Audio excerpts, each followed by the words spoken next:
A community leader, people would come to him whenever they needed assistance. Her parents were against the relationship, especially. Pablo Emilio Escobar Gaviria, lahir dalam kemiskinan pada tanggal 1 Desember 1949 di Kolombia. Sejak awal, dia punya impian besar, yang jauh dari kenyataan keluarganya yang sederhana. Akan tetapi, keinginannya untuk mengubah hidupnya itu, membawa dia ke jalur yang salah. Mulai dari tindakan awal mencuri batu nisan, hingga menjual ijazah palsu. Escobar lalu terus melangkah ke dunia kriminal dengan cepat.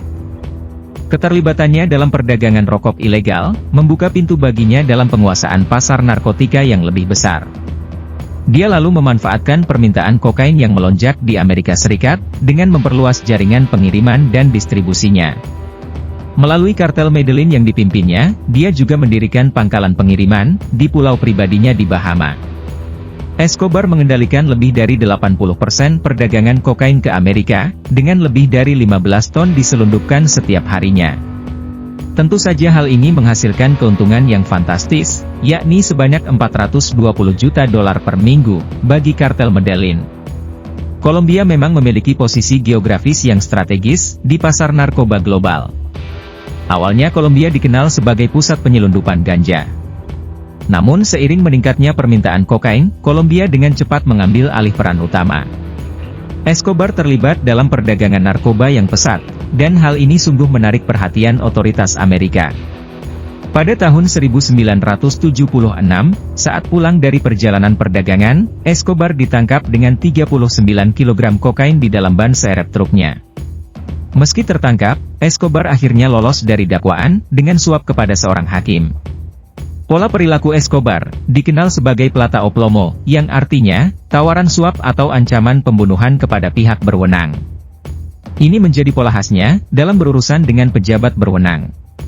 Pada tahun 1978, Escobar menghabiskan jutaan dolar untuk membeli tanah seluas 20 km persegi, di Antioquia, Kolombia. Di lahan itu, Escobar lalu membangun perkebunan mewahnya, Hacienda Napoles. Perkebunan itu berisi taman patung, danau, arena adu banteng pribadi, dan fasilitas lainnya untuk keluarganya dan anggota kartel. Di sana juga Escobar memamerkan koleksi mobil dan sepeda mewah, serta kebun binatang, dengan kijang, gajah, jerapah, kuda nil, kuda poni, burung unta, dan burung-burung yang eksotis.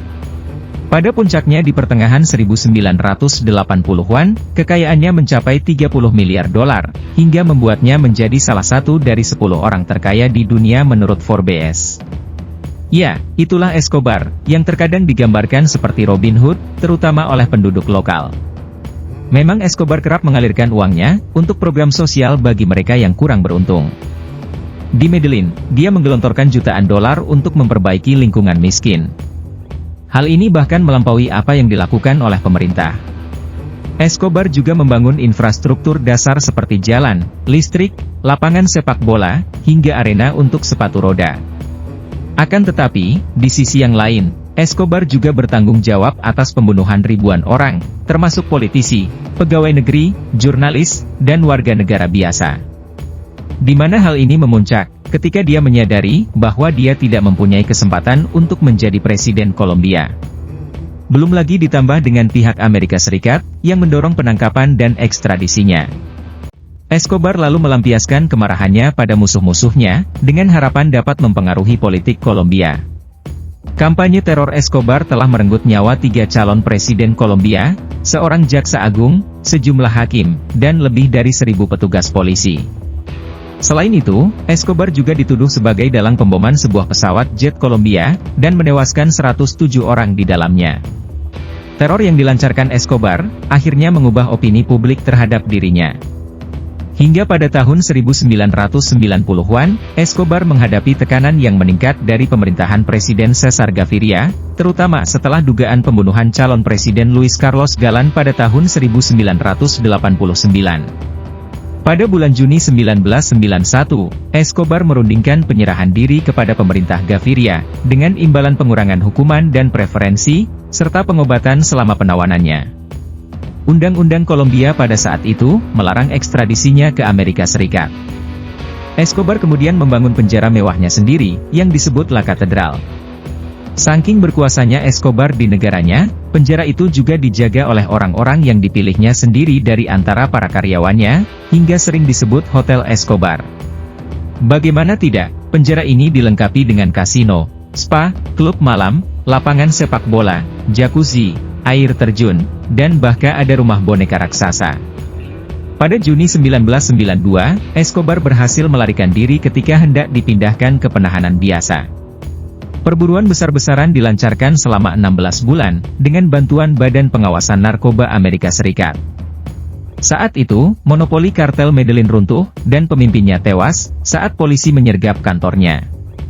Keluarga Escobar mencoba mencari suaka tanpa hasil di Jerman, lalu bersembunyi di sebuah hotel di Bogota. Namun nasib Escobar berbeda.